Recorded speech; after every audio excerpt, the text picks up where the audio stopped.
KBS 열린 토론.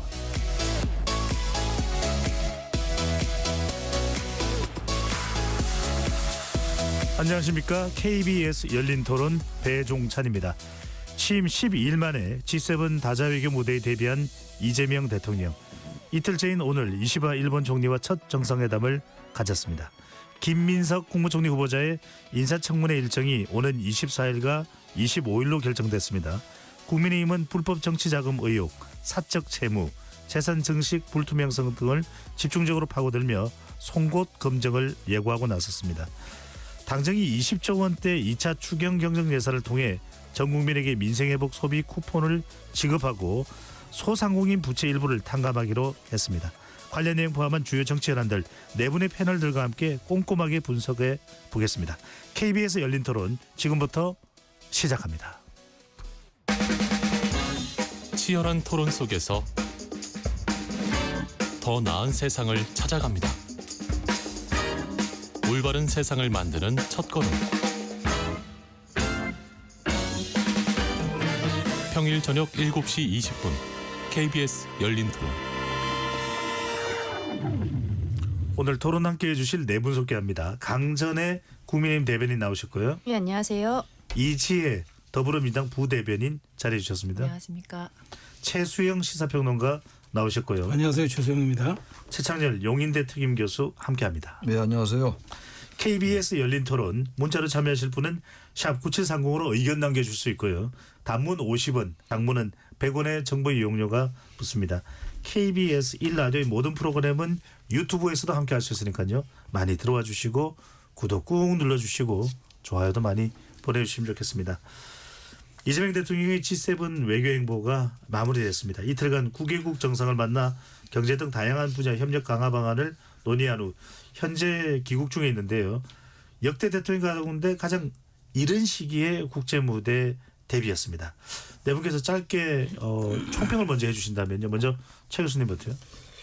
가장 빠른 게 일단 G7 이 정상회의가 날짜 잡혀 있었으니까 네. 다행스러운 일입니다. 그리고 지난해 12월 3일 날 그 불법 비상계엄 그 이후에 정말 대한민국이 전 세계로부터 주목받는 불명예스럽게 주목받는 그런 상황이었는데 정상적인 대선을 거치면서 이제 외교도 정상으로 복귀한 거죠. 대한민국 대통령이 국제 무대에 나가서 대한민국이 정상으로 복원됐다라는 걸 알리는 데 큰 의미가 있었던 것 같아요. 물론 이제 한미 간의 정상이 만나지 못했습니다만 그 외에 만날 기회가 많이 있을 것이고 한일도 만났고 여러 다자 외교를 했습니다. 예. 아무튼 지금 이제 우리나라가 국내외적으로 대단히 어려운 상황이니까 경제도 물론이고 안보도 그렇고 특히 이제 우리나라 인도 태평양 이 지역에서의 안보 환경도 많이 바뀌는 것 같아요. 그런 측면에서 볼 때 G7 정상회담도 그렇고 앞으로 글쎄 나토 정상회의를 갈지 모르겠는데 거기를 뭐 참여하는 걸로 기류가 잡히는 것 같긴 합니다만 아무튼 이번에 이재명 대통령의 이 지금 외교 무대의 복귀 이건 대한민국의 정상 외교의 복귀라는데 큰 의미가 있다 이렇게 말씀드리겠습니다. 예. 최평원 교수님요. 네, 그 사실 대통령 당선 이후에 다자 무대로 데뷔한 대통령이 김대중 전 대통령이 처음이거든요. 그리고 원래 첫 그 데뷔 일정도 통상 48.5일이 걸렸는데 열하루 만에 데뷔했으니까 상당히 그 이른 데뷔였죠. 근데 그럼에도 불구하고 저는 뭐 우리가 외교를 평가하는 데는 정치는 국경에서 멈춰야 한다는 아주 좋은 격언이 있지 않습니까? 그런 측면에서 어쨌든 국제사회에 안정감 있는 한국이 돌아왔다. 그 코리아 이즈백 그 부분이 이제 상당 부분 저는 그 어쨌든 이번 성과에서 가장 크다고 보고 정상회담 양자 정상회담 이런 것들은 앞으로 서둘지 않아도 됩니다. 예. 충분히 많은 기회가 있기 때문에 어쨌든 성공적인 데뷔 무대전을 치르고 돌아왔다 이렇게 평가하겠습니다. 네. 이지혜 부대변인께서는요. 네. 일단 이재명 대통령의 등장만으로도 국제사회에서 큰 의미가 있다고 생각하는데요. 아마 그 캐나다 마크 카니 총리 이분이 올 3월에 취임을 했으니까 이분을 제외하고 그 자리에 있는 분들은 아마 윤석열 대통령을 다 만나본 사람들이었고 그리고 이 사람들이 비상계엄을 윤석열 대통령 전 대통령이 일으켰는데 몇 시간 만에 국회에서 해제가 됐고 그리고 뭐 국민들이 다 이 사태를 막았고 법원 폭동 같은 것들이 일어났고 이런 것들을 그동안 보고를 받았을 텐데 그럼에도 불구하고 민주 대통령이 헌법 질서에 따라서 자연스럽게 또 민주적인 절차에 의해서 선출이 됐다는 것들을 또 보고를 받았을 거란 말이에요. 그래서 그런 실제 인물이 등장했다는 것만으로도 그 자리에 같이 이야기를 나눌 수 있는 것만으로도 굉장히 놀라운 일인 것 같고 그리고 앞으로 많은 협력이 일어나고 경제 성과가 일어나기를 국내에서도 국외에서도 기대하지 않을까 예상해 봅니다. 예, 강재래 대변인께서는요.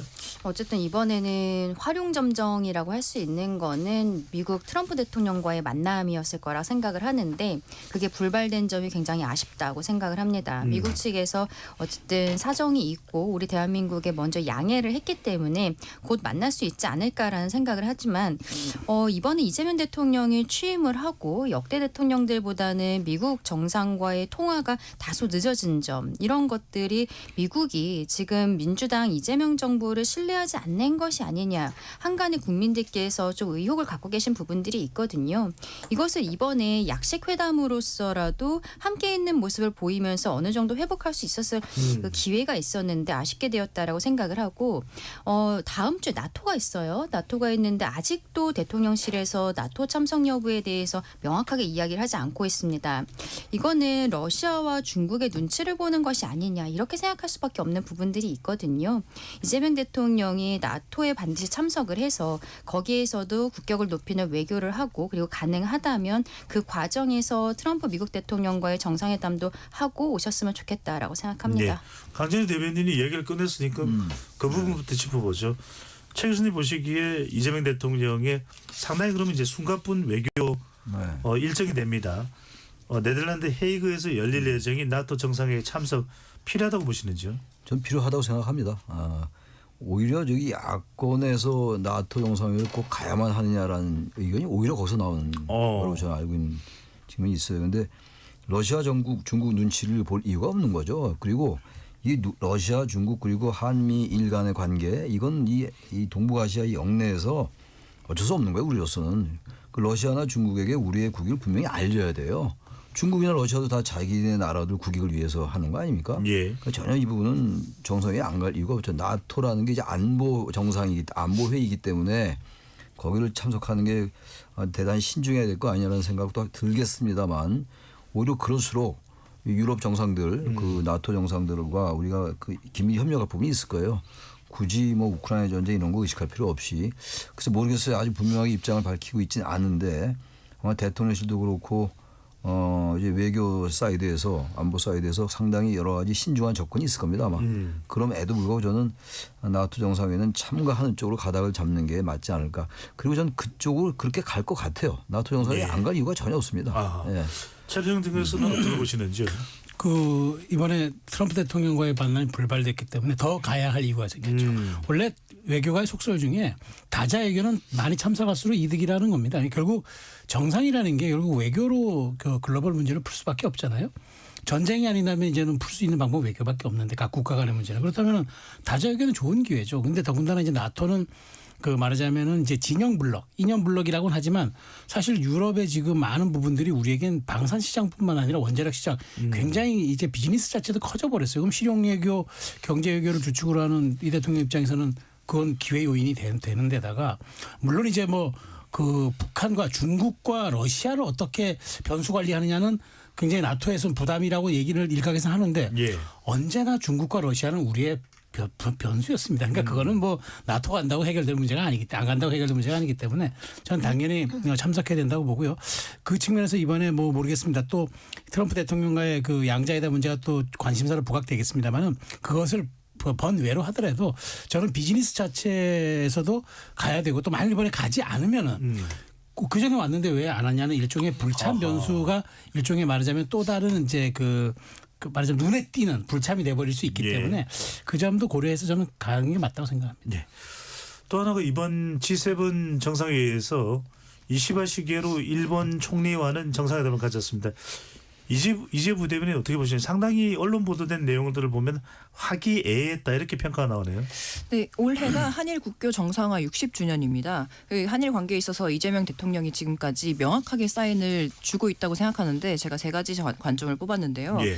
첫 번째로는 일본을 우선순위에 두고 있다 이런 시그널입니다. 그러니까 이재명 대통령이 취임 이후에 트럼프 대통령 다음으로 이시바 총리와 두 번째로 통화했다는 점이 주목을 받지 않았습니까?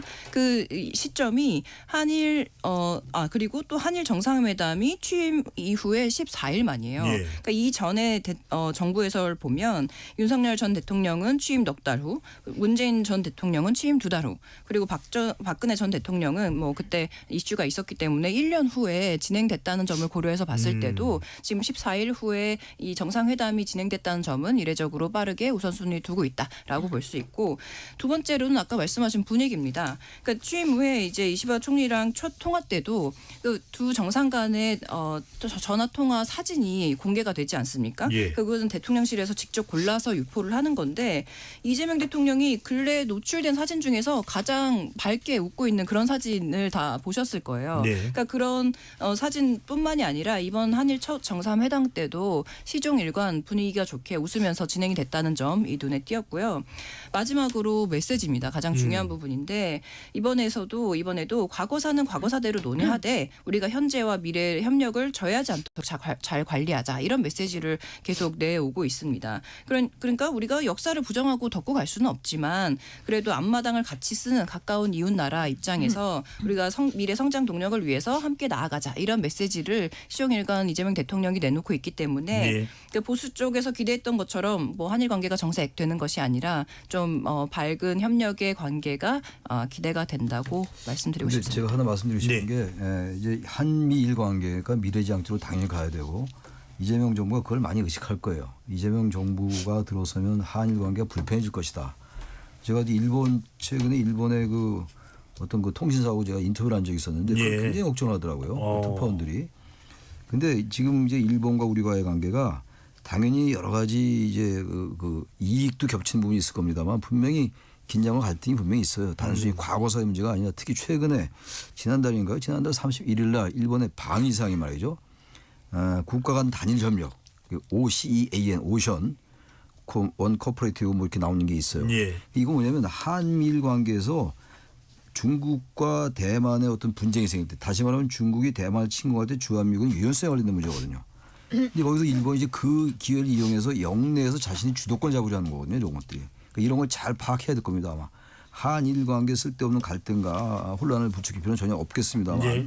일본이 아마 그런 이 동북아시아의 안보 환경의 변화에 따른 안보 주도권 같은 건 충분히 할 가능성이 있기 때문에 그 부분을 정부가 충분히 숙지할 필요가 있다라고 생각합니다. 알겠습니다. 강재래 대변인은 다시 돌아와서 한일 정상회담 어떻게 네. 보셨는지요?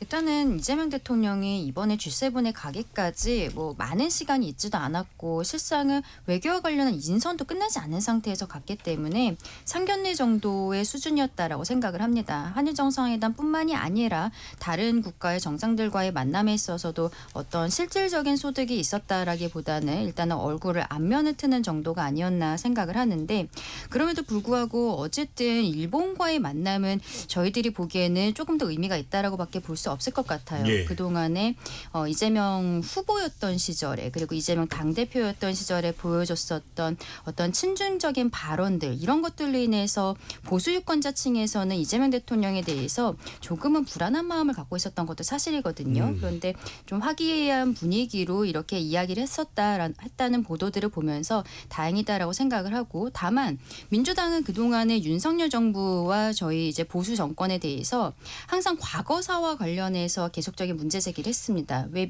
일본과의 관계에 있어서 정확하게 정리를 못하는 것인가. 그렇다면 이번 이재명 정부에서는 어떠한 모습을 보여줄 것인지 예. 다음 정상회담에서는 기대해 보겠습니다. 알겠습니다. 지금 정치권 최대 연안이 되고 있는 것으로 보였는데 김민석 국무총리 후보자 이야기로 넘어가 봅니다. 최종병 의원님. 네. 이재명 대통령이 기내 기자간담회에서 김민석 총리 후보자 의혹에 대한 질문에 본인에게 물어봤는데 충분히 설명할 수 있는 의혹에 불과하다고 한다. 청문회 과정에서 충분히 설명할 수 있을 것이라고 답을 했습니다. 이 이야기는 계속 김민석 후보자를 신뢰한다. 지명 철회는 없을 것이다. 이렇게 봐야 될까요? 이 대통령께서 이제 무한 신뢰를 보낸 건 좋은데 충분히 설명할 수 있는 의혹에 불과하다고 본인이 얘기했는데, 이게 의혹이 아니라 만약 사실로 드러날 경우 그럼 지명철을 할 겁니까? 좀 그래서 너무 이제 섣부른 얘기다 하니까 뭐 지켜보겠다 뭐 이 정도로 해야 된다면 본인이 다 해명할 수 있는 것처럼, 물론 본인의 얘기니까 다 들은 것은 이해가 되는데요.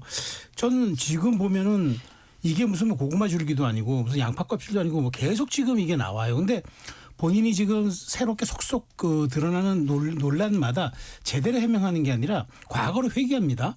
예. 마치 2002년 대법원 그때 선거자금법 위반으로 받은 걸 가지고 유죄 판결 난 걸 가지고 정치검찰의 공작이었다. 아니 그때 당시 노무현 정부인데 노무현 정부에 그럼 검찰이 공작 수사를 했다는 얘기입니까? 뭐 이런 것도 사실 이해가 안 되고 그리고 왜 입출이 맞지 않느냐. 왜 소득은 5억 5천이고 기타 소득은 1,400이고 나간 돈은 8억에 가까운데 이 간극과 차이를 어떻게 설명할 거냐. 이걸 묻는데 거기에 대한 답변은 또 안 합니다. 왜 우리 가족을 괴롭히냐고 또 얘기합니다. 그러니까 이게 말하자면 동문서답식 전략인데 결국 이렇게 침대 축구처럼 시간 벌다가 청문 이틀 그냥 딱 넘기고 여당이 과반 넘으니까 이걸로 한번 그냥 돌파해 보겠다. 그 속내가 담긴 거 아닌가요? 더더군다나 이 와중에도 이 논란에 대해서 해명하는 것보다는 업무보고를 받고 다녀요. 나중에 그건 충분히 총리된다면 해도 됩니다. 그런데 그걸 공개적으로 하고 이런 모습들 보면서 과연 이슈를 다루는 태도가 총리 자격이 있는 건지 네. 그리고 이 자리를 그렇게 엄중하게 생각하는 건지 저는 사실 묻지 않을 수 없습니다. 최 교수님께서는 이 김민석 국무총리 후보자 논란에 대해서 어떻게 보시는지? 이게 처음에 제가 말씀드린 게 이 이슈가 나온 다음에 이제 점점 언론에서 사라지느냐.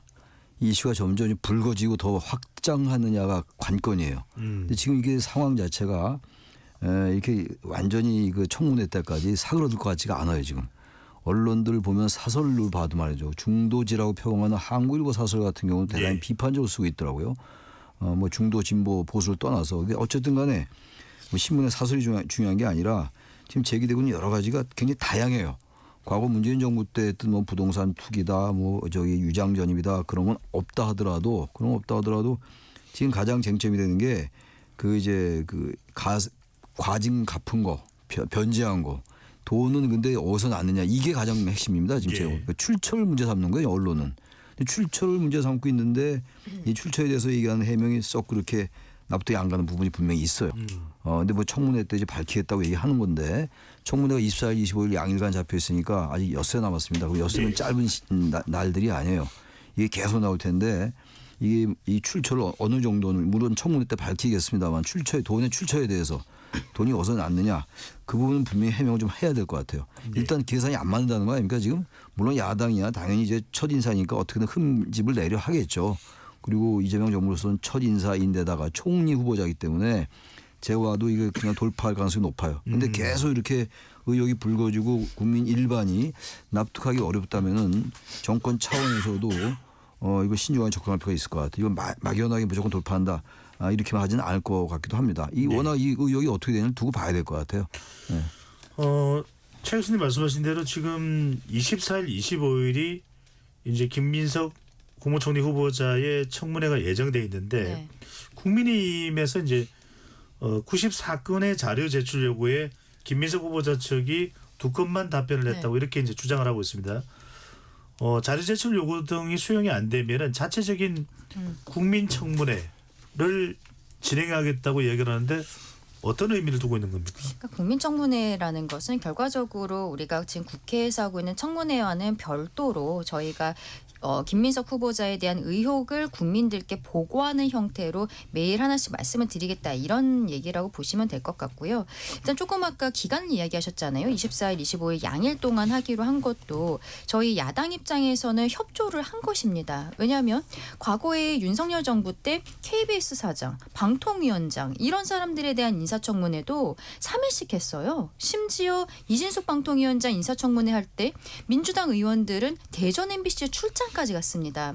그런데 국무총리 후보자가 이렇게 끝없이 의혹들이 나오는데 저희는 이틀로는 부족하다라고 이야기를 했지만 이틀로 부족하니까 3일은 해야 된다라고 했지만 결국에는 여당 측에서의 그 의견을 받아들여서 이틀로 한 것이고 그러면 자료 제출을 충분히 해주면 되는 거거든요. 근데 지금 말씀하신 것처럼 자료 제출이 거의 되어 있지 않고 가장 중요한 소득이 무엇인가, 소득이 어디에서 얼마씩을 받았던 것인가 이것이 가장 중요한 건데 김민석 후보자가 지난주에 이런 의혹들이 나오니까 일요일까지 본인 SNS에 국민들이 다 납득하시도록 글을 올리겠다라고 했는데 그런 완전히 해명할 수 있는 글은 올라오지 않은 거예요. 그리고 이제는 그냥 청문회에서 밝히겠다라고만 이야기하고 있는 것이죠. 여기에 대해서 충분한 자료 제출이 먼저 전제되어야 된다. 그것이 여야 간의 신뢰 회복의 첫걸음이다라고 말씀드리고 싶습니다. 알겠습니다. 이재 부대변인께서는 지금 뭐 민주당 내에서는 김민석 국무총리 후보자의 논란 어떻게 보고 계시는지요? 일단 그 자료 제출건에 관련해서 저도 이제 국회에서 실무자로 청문회를 많이 해봤는데 뭐 창의였을 때도 있고 방패였을 때도 있었습니다. 근데 일단 자료 요구는 몇 건 제출 중에 얼마밖에 안 됐다 이런 것들을 좀 내면으로 자세히 봐야 되는데 뭐 예를 들어 자료 제출을 뭐 20, 30년 전 자료를 달라거나 뭐 아니면 10년치를 달라거나 내역을 달라거나 이러면 취합하는데도 굉장히 어려움이 많기 때문에 그게 어떤 자료를 제출할 수 있는지 없는지 뭐 이런 내용도 우리가 따져봐서 들여다볼 일이고요. 그리고 사실 지금 이재명 대통령의 첫 국무총리 자리가 어떤 자리입니까? 이게 내란으로 무너졌던 경제를 다시 회복을 하고 대한민국 질서를 다시 바로 세우는 굉장히 중차대한 자리인데 이게 국민의힘이 자극적인 소재를 기반으로 청문회 자체를 뭐랄까 격을 낮추겠다 이렇게 말하는 것은 그러니까 지금 우리가 국민의 삶을 더 낫게 만들고 나라가 더 안정적으로 성장하는 일에 뭔가 작정하고 찬물을 끼얹고 회방을 놓겠다 이런 의도로밖에 들리지 않고 어쨌든 우리가 지금 경제 성장률이 0%대로 내려앉고 국제 신용 등급도 낮아지고 이렇게 모든 지표가 후퇴한 이유가 사실상 윤석열 전 대통령이 위헌 위법한 비상계엄을 일으켰기 때문인데 그런 것들을 바로바로 회복하기 위해서라도 좀 더 능력 있는 그리고 이재명 대통령과 지금까지 발을 잘 맞춰서 그 국정 철학을 이해하고 충분히 동력을 삼을 수 있는 지금 김민석 국무총리 후보자 네.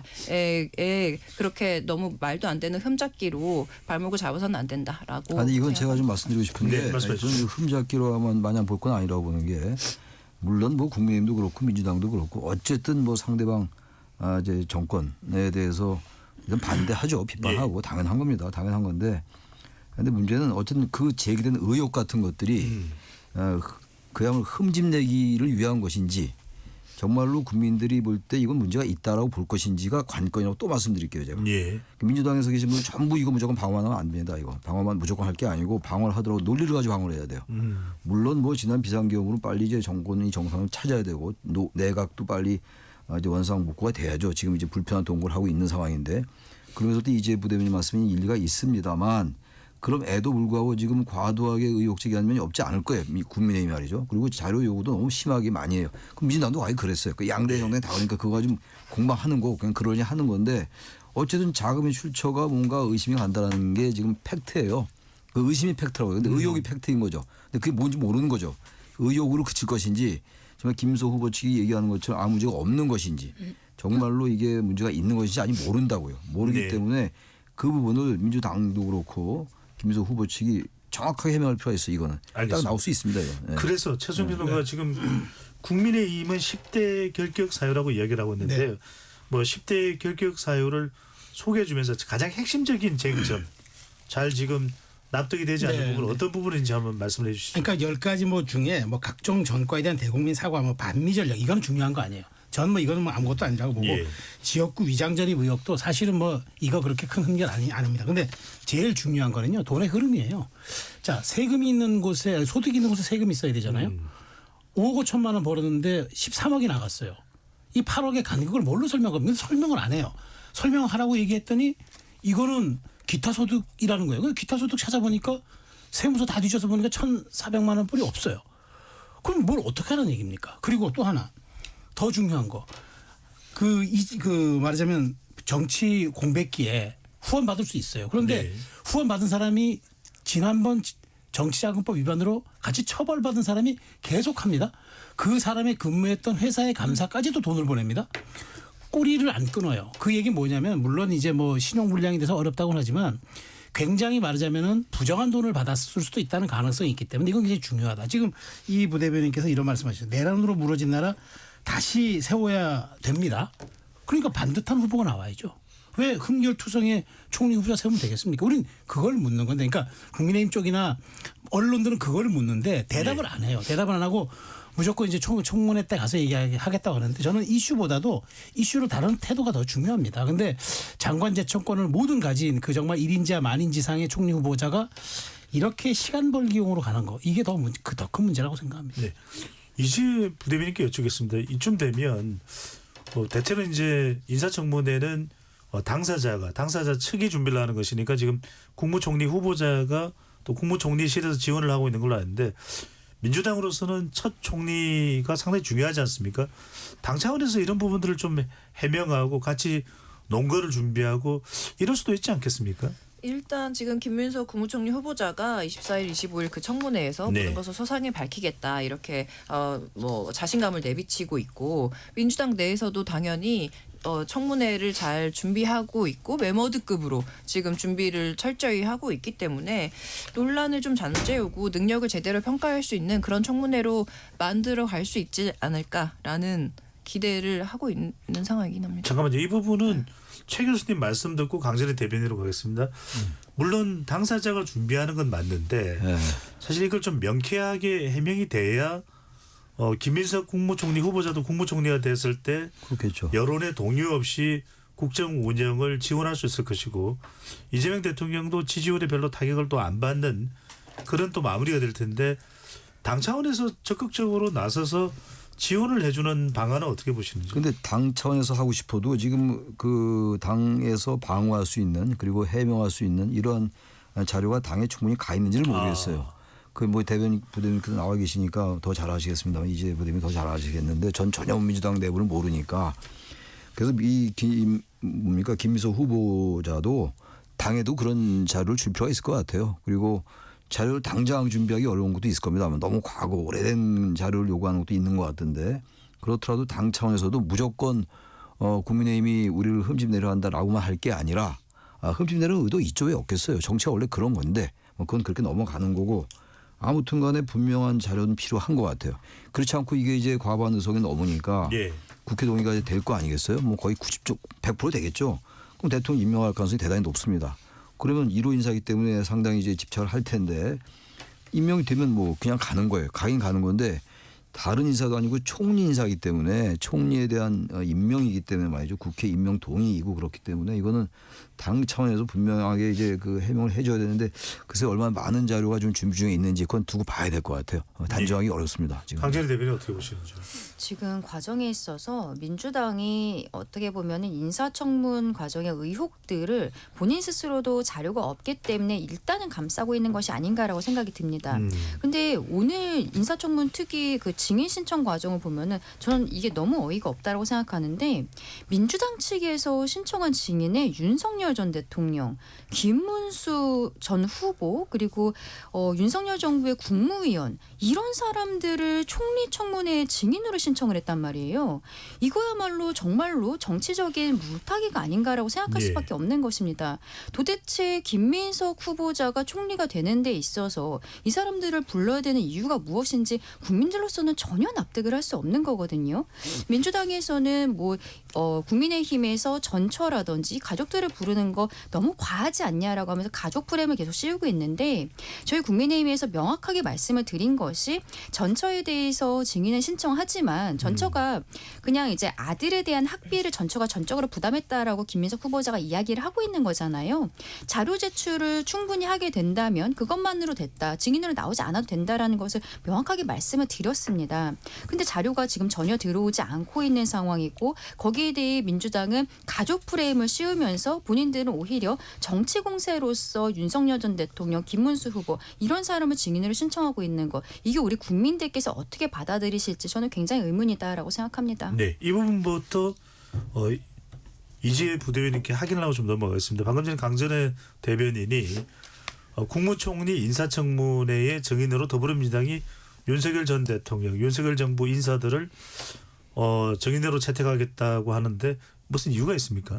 아니 저희가 당연히 지금 내란을 극복하고 이 지금 국가를 정상화시키는 그 과정에서의 뭐 하나의 수단이라고 보고 있는데 사실상 지금 가족 프레임이라고 말씀하셨지만 사실 이 가족을 그리고 전 배우자까지 지금 증인으로 부른다는 것에 있어서는 사실 이거는 정말 흠집내기 정치 공세라고밖에 볼 수가 없거든요. 그러니까 우리가 그냥 상식적으로 생각했을 때 뭐 예를 들어 부부 간에도 그 경제 공동체인 부부 간에도 뭐 내가 급여 통장과 뭐 수당 통장이 따로 있다. 뭐 이런 것들을 우리가 그냥 소소하게 일상으로 나누는 그런 상황일 수도 있는데 전 배우자의 어떤 뭐 이 자본의 흐름까지도 다 제출하라라고 하는 것 자체가 사실 지금 국민의힘에서 너무 과도하게 너무 광범위한 너무 옛날 자료까지를 정치 공세의 흠잡기로 요구하는 것 같아서 그런 부분을 좀 지적하고 싶습니다. 네. 제가 보기에는 말이죠. 지금 양당이 또 시작됐어요. 서로 흠집내는 게. 지금 도대체 윤석열 전 대통령을 왜 증인 신청합니까? 과거 내란에 대한 걸 얘기할 수 있겠죠. 근데 지금 그 재판 중인데 그리고 그 내란 관련 그걸 청문회에서 하는 건 아니잖아요. 김민석 네. 후보의 역량, 의혹, 해명 이런 거 아니에요. 저는 그래서 그거는 잘못된 것 같고 만약 그 사실이라면 지금 이제 정확하게 답변 안 하신 것 같은데 또 마찬가지예요. 국민의힘도 전처를 증인 신청한다. 그건 전 삼가할 필요가 있다고 생각해요. 이혼한 사람 아닙니까? 뭐 물론 이혼 관계 있는 사람 다 부를 수 있는 거예요. 참고인으로 볼 수도 있는 것이고 증인으로 볼 수 있는 건데 그걸 꼭 그렇게 증인으로 신청했어야 되는 것인지 이게 우리나라 이 인사청문회가 이래서 또 말이 나오는 겁니다. 청문회를 정말로 이게 쪽지캐처럼 외과 의사가 정밀 집도하듯이 그렇게 하질 않고 예. 잔뜩 불러요. 양당이 다 똑같아요. 이거 완전 정치 공방의 정쟁의 이제 한판 시작하자 이겁니다.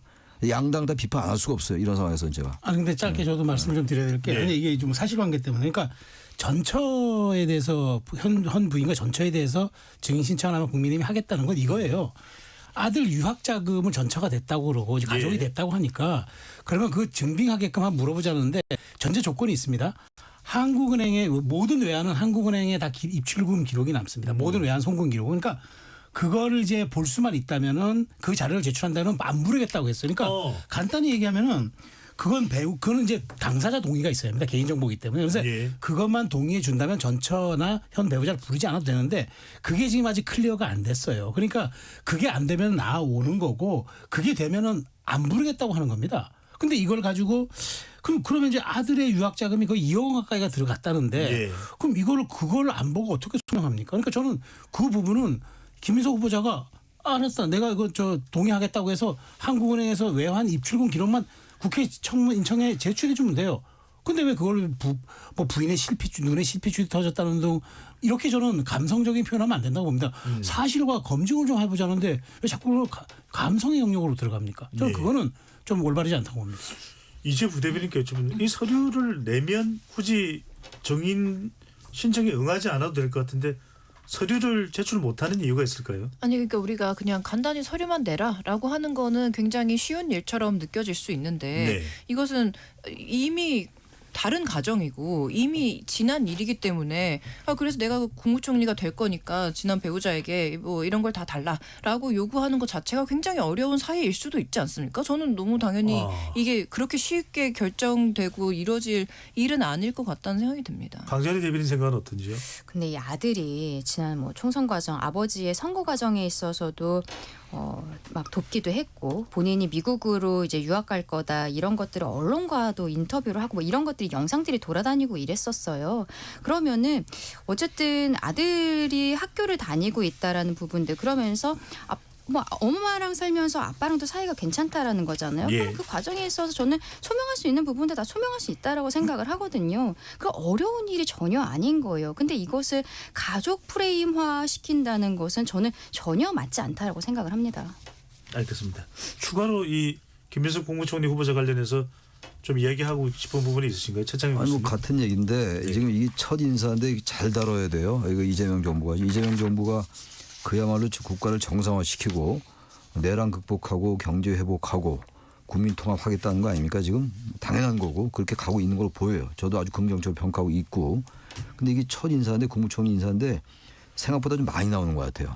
이거 결국은 아까 우리 최수영 평론가 얘기처럼 뭐 다른 것들은 다 별거 없어요. 뭐 여러 가지 이게 제기하는 거면 당연한 겁니다. 하는데 핵심이 그거예요. 출처. 이게 무슨 뭐 전처를 출석을 시키든 말든 뭐 그거는 방법의 문제니까. 예. 제가 봐도 전처 보고 나와달라 그 말하기 쉽지 않을 겁니다. 아마 그리고 전처 입장에서도 꼭 자료를 내야 되는 뭐 의무감이 있는 것도 아니에요 사실은. 그런데 아무튼간에 그건 뭐 정치 공방의 소재이기도 한데 아무튼 이 의혹이 제기되는 거를 그냥 24일, 25일 양일간 청문회 넘어가고 다수 의석 가지고 통과시키겠다. 그렇게 생각하는지 모르겠어요. 아직 예. 민주당이 뭐 봐야지 알겠죠. 앞으로 6살 남았으니까. 그러나 어쨌든 민심이 어떤 건가. 보세요. 지난 윤석열 정부가 얼마나 이상했습니까? 그 민심과 완전히 따로 가서 그래서 아주 망한 거예요. 폭망한 거 아닙니까? 예. 그러니까 뭐 이 정부는 잘해야 될 거 아니겠어요. 잘하려면 지금 이렇게 의혹이 되는 것을 정확하게 소명하고 정확하게 해명해야 돼요. 다른 정부도 아니고 탄핵으로 파면된 전임 대통령을 그야말로 이제 배제하고 들어선 정권이기 때문에 더욱더 그렇다 말을 네. 원론적이지만 드리지 않을 수가 없습니다. 저도 짧게 뭐 드리면은 이제 저도 이제 동의합니다. 그러니까 이게 김민석 총리 후보자를 큼집내자는 게 아니잖아요. 그러니까 제기된 의혹에 대해서 국회 인사청문회가 묻지 않으면 어떻게 묻습니까? 그런데 오늘 무슨 일이 있었냐면은 그걸 지금 집요하게 공격을 하는 그러니까 뭐 공격이라기보다 이제 예. 그 자료를 꺼내놓고 이제 그 얘기를 하는 주진우 의원을 향해서 민주당 의원 3명이 이렇게 얘기합니다. 당신 70억이나 재산이 있더라? 그거 왜 한지 좀 밝혀봐. 할아버지가 그럼 당신 스폰서야? 아들한테 증여는 어떻게 한 거야? 이렇게 얘기를 합니다. 그래서 오늘 고소고발전이 있었습니다. 자, 근데 김민석 총리 후보자의 지금 청문을 앞두고 왜 주진우 의원을 검증합니까? 주진우 의원이 국무총리 후보입니까? 그리고 그 사람 70억 재산이 있는 과정에서 돈이 적법하게 유산 받았고 세금 냈으면은 그거는 나중에 국민들이 선거에서 심판하는 문제 아닙니까? 예. 근데 왜 이걸 가지고 총리 인사청문회 끌어들이는 그러니까 민주당이 잠깐 이런 생각이 드는 거예요. 아까 그 증인 얘기도 그렇고 궁색해지니까 이른바 메시지가 안 되면 메신저를 공격하는 그 좀 비열한 양태를 쓰고 있다. 아니면 아닌 대로 그 박수현 의원이 저는 말 잘했다고 봐요. 100% 완벽한 사람이 어디 있겠느냐. 부족하면 부족한 대로 그 사실관계 얘기하고 고개 숙이면 된다고 얘기했는데 네. 이런 식으로 당신은 떳떳해? 당신 70억 소명해봐. 이건 올바른 태도가 아니잖아요. 공당에 네. 여당에. 전 그걸 한번 말씀드리고 싶었어요. 이제 부대변인 보시기에 좀 더 김민석 국무총리 후보자가 국민 공감을 얻고 불거지는 의혹들을 좀 털어내기 위해서는 어떤 방법이 어떤 조치가 좋을까요? 일단 그 본인께서 말씀하신 것처럼 24, 25일이 엿새나 남아 있고 그리고 그 동안 어떤 의혹을 국민의 눈높이에 맞춰서 잘 해명을 할지 그런 자료들을 다 모아서 충분히 제출할 수 있지 않을까라는 기대가 있습니다. 저는 그래서 양일간 뭐 그때 가서 뭐 통과하자는 거냐라고 의심의 눈초리로 보실 수도 있지만 예. 또 그날 또 당일에 본인이 말씀하신 것처럼 또 충분히 소명이 될 수도 있는 어떤 준비 기간이 엿새나 남아 있기 때문에 좀 같이 지켜보시면 어떨까 이런 네. 생각이 듭니다. 하나 일단- 말씀드리고 싶은 게 네네. 이번에 이재명 정부는 인사검증의 기준이 없어요. 그전에는 정부가 시작할 때 초반에 어떤 지도부 체제를 만드는 것에 있어서 5대 원칙, 7대 원칙 이런 것들이 있단 말이에요. 보통 부동산, 병역 뭐 이런 여러 가지 비장전이. 네. 이런 것들에 대해서 몇 가지 원칙을 두는데 이번에 이재명 정부는 전혀 그런 것들이 없습니다. 그래서 뭐 대통령 스스로가 전과가 있고 여러 가지 사건으로 재판이 진행 중이었기 때문에 그런 원칙을 세운다는 것이 좀 맞지 않을 수도 있겠습니다만 그런데 지금 이게 이 국무총리 후보자 한 명만의 문제가 아니에요. 오광수 전 민정수석이 사의를 표명하게 된 것도 결과적으로는 이제 부동산과 관련한 의혹들이 있었던 것이고 저희가 검증할 수 있는 청문회의 대상은 아닙니다만 강훈식 비서실장도 뭐 과거에 전과가 있었던 부분들이 국민의 눈높이에 전혀 맞지 않는다고 보이는 부분들 특히 이한주 국정기획위원장 이분 같은 경우에는 결과적으로는 인수위의 그 인수위원장 같은 형태거든요. 네. 오랫동안 이재명 대통령과 함께해왔던 사람인데 이분도 결과적으로는 부동산을 계속적으로 축적해오는 과정에 있어서 투기였던 것이 아니냐. 그런데 방송에 나와서는 투기에 대해서 굉장히 또 안 좋게 이야기를 한 부분들이 있죠. 위성락 실장 같은 경우도 마찬가지입니다. 근데 이분들은 청문회 대상이 아닌 거예요. 이미 언론을 통해서 국민들은 다 알고 계시는데 그런데 어쨌든 국무총리 국정의 제2인자가 이런 줄줄이 사탕으로서 의혹이 나오는 과정에 있어서 민주당과 그리고 대통령실의 대응이 너무 안일한 것이 알겠습니다. 아닌가 그렇게 지적하고 싶습니다. 아니 근데 네. 아까 최수영 평론가님께서 말씀하신 것처럼 왜 김민석 국무총리 후보자 이야기하는데 주진우 공격하냐라고 하는 것처럼 지금 말씀하신 것도 너무 뭐 여러 가지 인사청문회 검증 대상이 아닌 분들까지도 이렇게 소환해서 말씀하시는 건 좀 부적절하지 않나라는 그건 생각도 이재명 듭니다. 정부의 인사이기 때문에 네네. 지적을 하는 거고 다만 여기에 대해서 저희 야당에서 검증할 수 있는 방법이 없다라는 것에 대해 말씀드린 거고 아까 이제 최수영 평론가님께서 주진우 의원에 대해서 왜 민주당이 문제 제기하느냐는 아예 다른 차원의 이야기라고 생각합니다. 이제 부대변인의 반론까지 듣겠습니다. 네. 하실 말씀 좀 하시죠. 아니요. 이게 같은 맥락이라고 보는데 어쨌든 이 국무총리로서의 김민석 지금 후보자가 괜찮은 능력을 앞으로 펼칠 수 있을 것인지에 대해서 아까 우리 최 교수님 말씀하신 것처럼 좀 그런 능력적인 검증 부분을 다시 한번 해볼 필요가 있는 것이고 그 이외에 다른 것들로 우리가 정치적인 공세를 좀 그만했으면 좋겠다. 양당 모두 이렇게 말씀드립니다. 알겠습니다. 잠시 참여 안내 로고 듣고 KBS 열린 토론 2부로 돌아오겠습니다.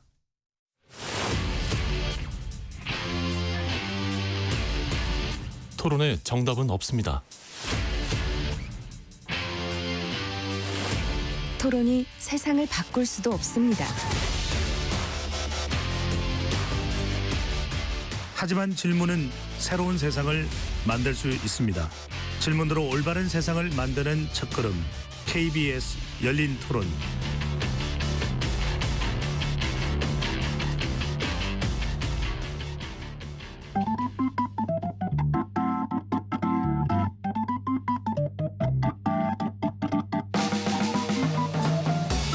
세상을 바꾸는 질문, 열린 토론이 시작합니다. KBS 열린 토론은 언제나 열려 있습니다. 단문 50원, 장문 100원의 유료 문자 샵 9730 그리고 KBS 어플리케이션 콩으로 여러분의 의견을 남겨주세요. KBS 열린 토론 2부 이어가겠습니다. 스튜디오에 최수영 시사평론가, 이지혜 더불어민주당 부대변인, 최창렬 용인대 교수, 강전의 국민의힘 대변인 네 분과 함께하고 있습니다. 국민의힘 이야기 해보겠습니다.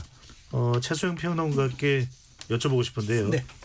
송원선 신임 원내대표 이제 혁신위 구성도 이야기하고 있고 쇄신도 이야기하고 있습니다. 그런데 이 5개의 제안을 내놓은 김용태 국민의힘 비대위원장과는 좀 마찰을 빚는 모습을 보이네요. 그러니까 임기가 이번 달까지다. 물론 이제 임기가 이번 달로 정해져 있는데 김 비대위원장의 전당이 여론조사에 대해서도 그렇게 뭐 적극적인 반응을 송신임 원내대표가 보이고 있지는 않습니다. 조금 서로 간의 불협화음인가요? 아니면은 어떤 의미로 해석을 해야 될까요? 불협화음이 아니라 좀 냉정하게 말하면 권한당 패싱 아닌가요? 지난번에 권성동 원내대표가 그 의총도 사전에 이제 패싱하던 논란도 있었는데 전 제가 보기에 혁신이 구성한다 그랬잖아요. 혁신이 구성 권한이 당원 당규상 누구에게 있습니까? 당 대표한테 있습니다. 근데 원내대표가 대표격인 비대위원장한테 사전에 상의하지도 않은 채 혁신이 구성하겠다. 그리고 대표 임기는 비대위원장 임기는 이번 달 말까지라고 그런 취지로 얘기한다. 그러면 혁신이 구성을 본인이 이번에 대표가 비대위원장 물러나고 난 다음에 본인이 하겠다는 거 아닙니까? 그런데 저는 그렇게 봐요. 김용태 비대위원장이 5가지 그러니까 개혁안을 냈는데 예. 그 개혁안을 뛰어넘을 혁신안이 있을까요? 그러니까 저는 동호 반복인데 왜 굳이 혁신이라는 말에 왜 피를 두르려고 하느냐. 이 얘기는 결국은 시간을 벌고 전당대회까지는 그냥 원내대표 체제에서 이렇게 꾸려서 가겠다 그런 생각 같은데 한마디로 구주리의 규환이죠. 저는 이런 식으로 온당치 않고요. 자, 지난번 그 말도 안 되는 후보 교체 파동 누가 막았습니까? 전 당원 투표로 예. 당원들이 집단 지성으로 막았잖아요. 그렇다면 저는 이번에 김용태 비대위원장이 5대 개혁안 당원 투표 붙이자. 저는 맞다고 봐요. 아니 당의 주인이 당원인데 그 당원들의 뜻을 묻겠다는데 뭐가 잘못됐습니까? 저는 이런 식으로 당이 또 구주리로 가면서 시간을 벌어서 일종의 그 말하자면은 건너가기가 아니라 시간 벌기를 통한 당의 혁신, 저는 이거는 뭐 미봉책도 아니라고 생각이 됩니다. 네.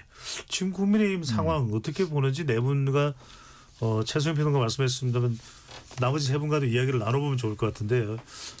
이렇게 되면은 송원석 신임 원내대표가 혁신위 구성을 이야기했는데 여의도 정가에 이 널리 알려져 있는 속설이 혁신이 구성된 그 시점부터 혁신을 안 한다. 네. 이런 얘기가 나오는데 최창렬 교수께서 보시기에는 지금의 국민의힘 어떤 상황으로 보시는지요? 대책 없는 정당이에요. 제가 맨날 말씀드리는 겁니다만 말하기도 지쳤어요. 진짜 이제. 아까 우리 최수영 평론가께서 지금 구주류의 규환이다 이런 말씀하셨는데 한 번도 구주류인 적이 없어요. 친이는 그냥 주류예요. 지금도. 그래서 이 일각에서는 그러더라고요. 특히 이제 국민의힘 쪽에 계신 분들의 얘기인 것 같은데 왜 자꾸 친윤이라고 얘기하느냐. 근데 친윤이라고 얘기 안 할 수가 없어요. 지금도 결국은 송원석 신임 원내대표 뭐 이분은 뭐 개파 색깔은 비교적 TK임에도 불구하고 좀 낮다고는 합니다만 였다고는 합니다만 결국은 친윤의 그 건재함을 과시한 그런 선거였어요. 이번에 선거 압도적이었잖아요. 결선 투표도 갈 필요도 없이 60명을 얻었단 말이에요. 그만큼 지금 이제 국민의힘 내부는 친윤이 탄탄한 거예요. 그리고 그래서 아까 말씀하신 것처럼 탄핵 반대 당론 무효하자라는 거 그리고 5월 10일 새벽에 정말로 전무후무한 세계의 정당사에 있기 어려운 그러한 그 기습적인 후보 교체에 대해서 진상 밝히자라고 네. 얘기했잖아요. 김용태 비대위원장이. 그것도 거부한 거 아닙니까? 나머지 세 개는 그렇다 치고 무슨 뭐 저기 지방선거에도 저는 뭐 상향 경선 이런 건 없다 쳐요. 근데 이 두 가지 가장 핵심인데 이걸 그냥 반대했다 이런 얘기예요. 그리고 이 혁신이 얘기하고 있고 혁신 비상대책위가 이거 하는 거예요. 혁신을 왜 꾸밉니까? 지금 우리 최선민 말씀 잘하셨는데 많이 패싱한 거예요. 그리고 완전하게 까부지 말아라. 우리 친윤이 건재하다. 무슨 구줄입니까? 구줄이는 그냥 친윤 그 자체예요. 윤석열 전 대통령이 지금 파면됐다 하더라도요. 이 사람은 그래야 TK에서 의석을 얻는다 생각하는 거야. 그래야 자신의 어떤 정책 이익에 부합하는 거거든요. 제가 느끼기에 그래요. 이분들 뭐 다른 생각 가질 수도 있겠습니다만 예. 제 말에 반론 제기할 수도 있겠습니다만 그런 의미에서 볼 때 국민의힘은 아직 멀었다. 강진 대변인 이 두 분 평론가께서 네. 김영대 비대위원장의 패싱 그렇다면 송원석 원내대표가 가려고 하는 그 혁신의 방향은 어떤 내용인 겁니까? 그러니까 지금 혁신위를 띄우려면은 일단은 물리적으로는 7월 1일 이후가 돼야 되는 거죠. 당대표 지금 비대위원장이 임기가 끝난 이후가 되어야 되는데 송원석 원내대표가 이번에 어쨌든 60석이라는 그 60표를 얻으면서 1차에서 바로 당선이 됐습니다. 원내대표 선거에 있어서. 그랬더니 많은 분들께서 도로 친윤당, 영남 자밀련 뭐 이런 이야기들을 하고 계세요. 근데 이러한 이미지가 저희 당에 고착화되는 것을 쇄신하기 위해서라도 그렇다면은 지금 제가 보기에는 송원석 원내대표는 혁신위를 띄울 것 같거든요. 7월 1일자로 해서. 그럼 가장 중요한 거는 혁신위원장을 누구를 모셔오실 것인가. 예.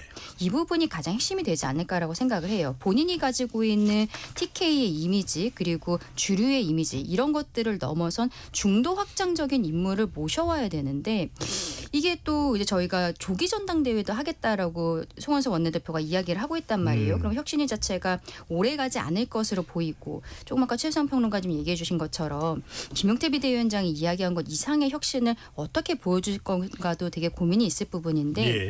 요 잠깐의 혁신위를 맡아줄 수 있는 분이 솔직히 있을지도 저는 그 부분도 약간 의문은 있습니다. 결과적으로 송원석 의원이 지금 혁신위를 계속 이야기를 한다는 것은 본인이 생각하는 분이 있지 않을까라고도 보는데 그 어떤 인선이 있는지 그게 가장 핵심일 것이다 그렇게 생각합니다. 네, 혁신위원장이 누가 되느냐 또 네. 혁신위원장의 이 혁신 방향을 얼마나 송원석 원내대표나 또 당내 구성원들이 수용을 하느냐 이게 중요할 수밖에 없겠네요. 최 평론가님. 근데 이제 혁신을 한다는데 윤석열 대통령 체제에서 비대위원만 김용태 위원장까지 세 번째인가 그렇습니다. 생각해 보십시오.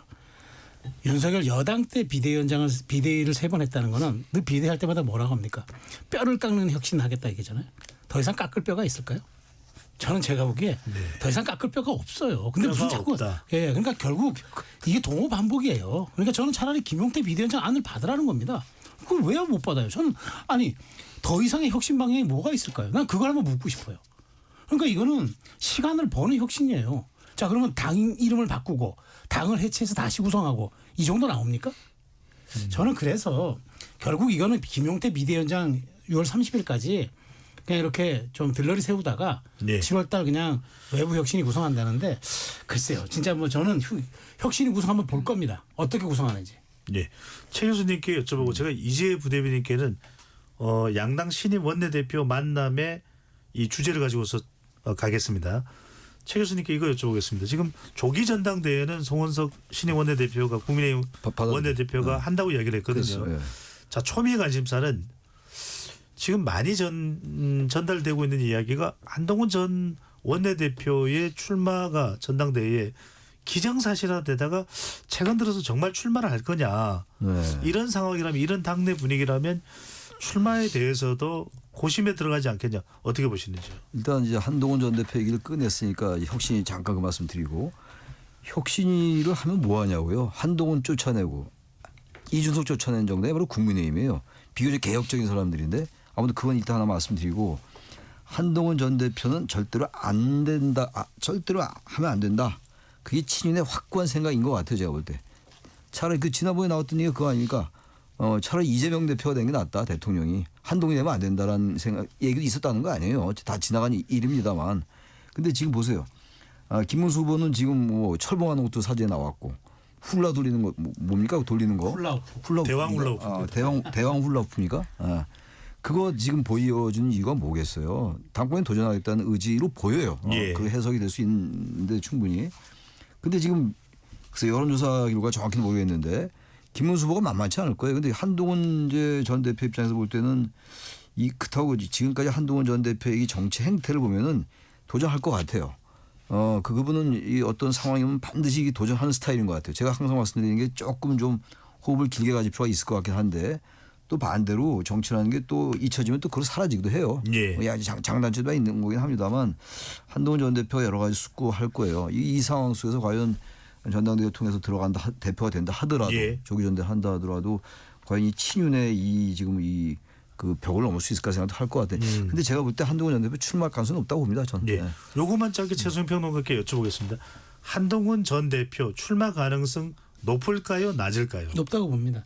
한동훈 대표가 대선 때 당원 가입 운동 했잖아요. 뭐 그거 괜히 했겠습니까? 그럼 뭐 사실 그때 대선 때 당원 가입 운동 물론 뭐 크게 보면은 뭐 이제 우리 당의 지지를 더 넓혀가는 그런 과정이 되겠지만 뭐 그건 저는 당연히 그때부터 준비했다고 보고요. 다만 지금 뭐 측근들이 이제 뭐 때가 아니다. 결국 잘못하면 책임지고 오히려 팽당할 수 있다. 또 김종인 전 비대위원장도 막 그런 얘기를 했다는데 그럼에도 불구하고 저는 그래도 저는 김문수와 한동훈의 그런 매치가 될 가능성이 있지 않을까. 리턴 매치가 될 가능성이 높겠네요. 저는 봅니다. 네. 자, 이제 부대변인께 여쭤보겠습니다. 양당 신임 원내대표가 만났습니다. 송원석, 김병기. 자, 그런데 분위기는 화기애애했는데 이야기의 초점이 법사위원장 자리로 또 옮겨갔습니다. 법사위원장 김병기 원내대표는 절대로 내줄 수 없다. 또 송원석 원내대표는 이거 이전에 이 약속하고는 다르다. 야당에 자 달라. 어떻게 보시는지요? 아니 이게 사실 약속이라는 개념으로 다시 짚고 넘어가면 이것은 2년마다 협의를 해서 2년마다 교체를 하는 것이기 때문에 뭐 이게 지금 야당이 여당이 되고 여당이 야당이 됐다고 해서 마치 국민의힘의 원래 법사위원장이 것이었던 것처럼 이렇게 요구하는 것이 사실 맞지 않습니다. 맞지 않고 제가 오늘 좀 신기하다고 생각했던 것이 예. 송원석 신임 원내대표 이외에 어떤 좀 신기한 신기한 어떤 기자회견이 있었는데 예. 국민의힘의 외통위원장인 김석기 의원, 국방위원장인 성일종 의원, 정보위원장인 신성범 의원이 우리 이 세 위원장 자리 다 주겠다. 법사위만 달라. 라는 얘기를 하더라고요. 그러니까 이게 지금 사실 국민의힘 입장에서도 그냥 무조건 법사위를 달라라는 식의 주장만 거듭하고 있고 이게 어떤 원칙도 없고 예. 뭐 무슨 약속에 의해서 이루어지는 것도 아니고 꼭 법사위를 꼭 달라 본인들이 원래 본인의 자리였던 것처럼 이렇게 요구하는 것 자체가 사실 이치에도 상식에도 맞지 않지 않나라고 예. 생각합니다. 강재일 대표는 법사위원장 자리 뭐 다툼을 하고 봐야 되나요? 어떻게 보시는지요? 당연히 줘야죠. 협치를 복원하겠다라고 지금 이재명 대통령도 이야기를 하고 있는데 그 증거로서 저는 법사위원장을 줘야 된다고 생각합니다. 이거는 국회에서 그동안에 관행이 있었던 거예요. 제1당에서 국회의장을 가져가고 2당에서 법사위원장을 가져갔습니다. 그게 그동안의 관행이었는데 22대 국회를 하면서 민주당에서 다 가져가겠다라고 한 거예요. 근데 마침 또 이번에 정청래 법사위원장이 당대표 나오겠다라고 하면서 내려놓은 부분들도 있고 그리고 이제 여당과 야당이 바뀐 거잖아요. 민주당 같은 경우에도 예전에 야당이었을 때는 야당이 법사위원장 가져가야 된다 굉장히 강하게 이야기를 했었던 부분들이 있거든요. 예.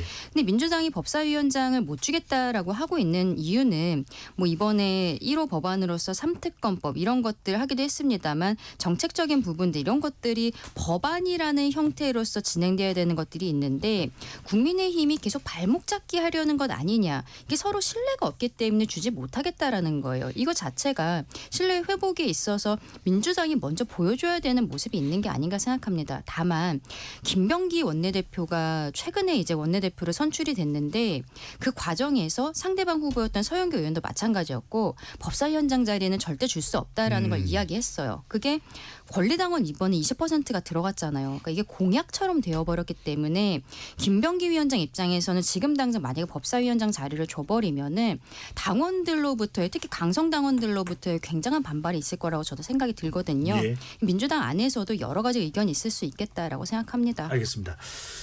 자, 추경 예산 부분이 상당히 또 주목받고 있습니다. 이재 부대변인께 여쭤보겠습니다. 당정이 이제 추가 경정 예산 규모 관련해서 이미 집행됐던 지난번 1차 추경이 있을 거예요. 총 35조. 그러면 이번에는 20조가 넘는 규모가 될 텐데 확장 재정을 해야 되는 것이 기본이다. 필요하다. 김병기 민주당 원내대표의 설명인데 일단 확장 재정 이재 부대변인께서는 뭐 적절한 정도의 규모로 보시는지요? 지금 1차, 2차 추경을 다 합해서 지금 총 35조 네. 규모의 추경인데요. 그리고 우리가 지금 사실 몇 년이 지났다고 잊어버렸지만 코로나 때를 돌이켜보면 그때는 전 세계적으로도 너무 경제 상황도 나쁘고 그리고 국민들 삶이 진짜 너무너무 어려웠습니다. 그런데 요즘 그 코로나 때보다 더 어렵다라는 얘기가 너무 많이 나오고 국민들이 장사하고 먹고 살기 어렵다 이런 말들이 나오는 거 아닙니까? 근데 이제 추경은 타이밍인데 필요할 때 필요한 만큼 경제 침투를 시켜야 그 효과를 제대로 볼 수 있다는 것이 민주당의 일관되는 관점입니다. 그런데 다행히 국민의힘의 김문수 대통령 후보 당시에 예. 30조 원 정도 추경하겠다 이렇게 말을 한 바 있습니다. 그러니까 국민의힘에서는 어느 정도 이런 정도의 규모의 추경에 우리가 합의를 했다라는 대목으로 엿볼 수 있는 지점이고요.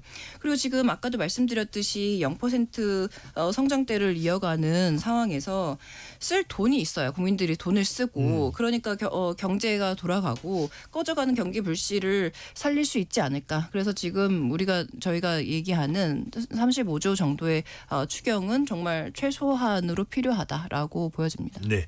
네, 지금 국민의힘도 보면은 추경은 필요하다. 그리고 또 규모도 뭐 공감하는 것으로 보이는데 내용 부분입니다. 최성빈 의원 보시면 여기에 자영업자나 소상공인 채무 탕감이 이제 포함되어 있는 것으로 알려지고 있는데 이런 부분들 또는 이번에 추경 내용 중에서 좀 들여다봐야 될 부분이 있을까요? 저는 지금 이 추경을 놓고 학계도 그렇고 정치권도 그렇고 이게 경기 회복의 마중물이냐 아니면 언발의 오줌이냐 항상 이게 주장이 엇갈려요. 근데 아직 좀 국민의힘이 이제 이 부분에 대해서 좀 뭐랄까 재정 부담을 이유로 자꾸 좀 약간 클레임을 거는데 저는 아직도 국민의힘이 여당으로 착각하고 있다고 생각합니다. 재정은 여당의 몫입니다. 재정 확장이든 재정 확대든 축소든 그건 정부가 5년 위임받아서 재정 운용을 해서 나중에 경제 결과로 평가받으면 될 일인데 왜 야당이 감나라 배나라 할 일이 아니라고 저는 봐요. 오히려 책임 정치라는 측면에서 여당이 하도록 하고 거기에 대한 나중에 책임을 묻는 게 맞는데 보수 정당이다 보니까 이게 나중에 미래 세대에 부담 가니까 왜 해놔라. 근데 그거는 저는 이재명 정부가 추경을 할 거면은 그다음에 조세 부담 어떻게 할 건지 그다음에 여기에 대한 증세는 어떻게 할 건지 이 얘기만 하면 됩니다. 이 얘기를 안 할 때 추궁하면 되는데 지금 어쨌든 이재명 정부가 책임지고 공약 상이기도 하니까 추경하겠다. 그다음에 소상공인의 채무 탕감 이게 뭐를 해줘드냐 이런 또 논란도 있거든요. 근데 이걸 가지고 문제를 제기할 수는 있지만 저는 이게 온전한 정부의 몫이다. 그로 인한 경제의 사후적 책임까지도 져야 한다. 야당은 그 결과로 책임지면 추궁하면 될 일인데 너무 지금 나서서 아직도 여당의 티를 버리지 못하고 있는 것 아닌가. 저는 그런 생각이 사실 듭니다. 예. 자, 이야기도 좀 해봐야 될 것 같습니다. 김건희 여사와 관련해서 서울 고검 수사팀이 김건희 여사와 증권사 직원이 통한 내용을 확보했고 또 공개를 했습니다. 이 통화 내용을 보면은 김건희 여사가 증권사 직원에게 블랙펄의 계좌를 맡기고 40% 수익을 주기로 했다.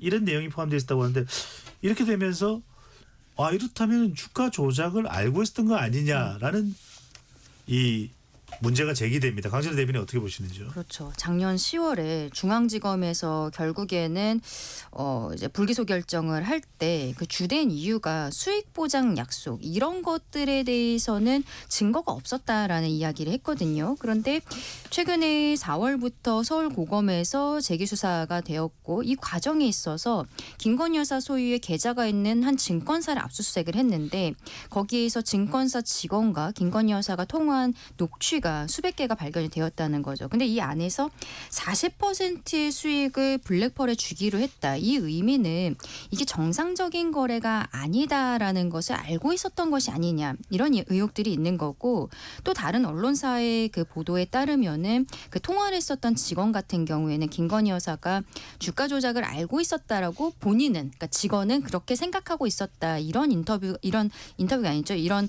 수사 내용이 있다라는 보도들도 나오고 있는 상황이에요. 그러면은 김건희 여사 입장에서는 아무래도 불리한 증거들이 새로 나왔다라고밖에 볼 수 없는 거죠. 근데 이 사건이 지금 서울 고검에 있거든요. 그러면은 고검에서 바로 이것을 기소할 것인지 혹은 다음 달에 시작될 것으로 보이는 김건희 특검으로 넘길 것인지는 검찰과 특검이 조금 조율을 해야 될 문제인데 이게 어떻게 보면은 굉장히 오랜 기간 동안 김건희 여사에 대해서 수사를 했지만 증거를 찾지 못했다라고 이야기했었던 서울중앙지검과 재기 수사가 시작되고서는 몇 달 만에 이러한 녹취를 찾아낸 것이 있기 때문에 김건희 특검의 내용 안에는 말하자면은 그 기존의 수사부의 그 좀 뭐랄까요 이렇게 열심히 하지 않았던 부분들 이런 것들도 아마 특검에서는 좀 들여다보게 되지 않을까라고도 아니 근데 생각합니다. 강 대변인께 이거 여쭤보지 않을 수가 없는 것이 이렇게 증권사 직원을 수사를 해보면 이 내용은 나올 법도 한데 왜 서울중앙지검 수사팀에서는 이 내용을 몰랐을까요? 그렇죠. 그 부분이 바로 지금 의혹의 저는 핵심이라고 생각을 하고 추미애 의원 같은 경우에는 그래서 지금 검찰에서 기소하면 안 된다라고 이야기하는 것도 바로 그 지점이라고 생각을 합니다. 검찰에 대해서 더 이상 믿을 수가 없다라는 거예요. 박지원 의원도 굉장히 강하게 네. 질타하고 있는 모습들이 있는데 몇 년 동안 수사를 했지만 나오지 않았었던 이런 김건희 여사에게 불리한 녹취가 겨우 한 두어 달 만에 나왔다라는 것은 이번에 김건희 여사 특검의 그 내용에 들어가 있는 기존 수사팀이 수사를 열심히 하지 않았던 것 아니냐 이런 의혹에 대해서 아마 특검이 조금 더 들여보게 되지 않을까라고 생각합니다. 최 교수님 그런데 이렇게 되면은 당시에 이 처음에 김건희 여사를 수사했던 그 수사팀 검찰도 특검 대상이 되는 거 아닙니까? 될 수도 있겠죠. 왜냐하면 지금 이 도이치 주가 조작 이 의혹 사건이 언제부터 얘기해요? 지난 20대 대선 때 얼마나 여야가 이 문제 가지고 싸웠어요. 네, 내용은 2009년부터 출발합니다. 근데 어쨌든 지난 대선 때 21대 말고 20대 대선 윤석열 이재명이 붙었을 때 그때도 이 얘기 가지고 얼마나 저희 그 당시 이제 국민의힘이 방어를 많이 했습니까? 근데 증거가 없다는 거 아니었어요. 근데 지금 일단 직접 증거가 처음 나온 거예요. 그래서 지금 말씀하신 것처럼 증거가 있는 걸 이렇게 빨리 찾아낼 수 있는 걸 안 찾아내는 건지 못 찾아내는 건지 그리고 무혐의 처분했던 거 아닙니까? 검찰이 말이죠. 예. 중앙지검장이. 그래서 여러 가지 말이 있었던 거 아니겠어요. 다 이제 옷 벗고 그랬습니다만 전 특검이 이것도 수사해야 될 것 같아요. 과연 왜 이렇게 수사를 일부러 이렇게 한 건지 아니면 정말 역량이 없었던 것인지 수사 당연히 대상일 겁니다 아마. 이거 왜냐면 이 직접 증거 찾기가 어려운 게 수백 개 나왔다는 거 아니에요 파일이 지금. 근데 그걸 그렇게 전혀 모르고 무혐의 처분했다. 당연히 수사 대상이 될 수밖에 없지 않을까라고 생각합니다. 네. 이재 부대변인께는 이 부분을 여쭤봐야 되겠네요. 오늘 이제 오늘인가요? 이 민중기 특검이 그렇죠. 오늘입니다.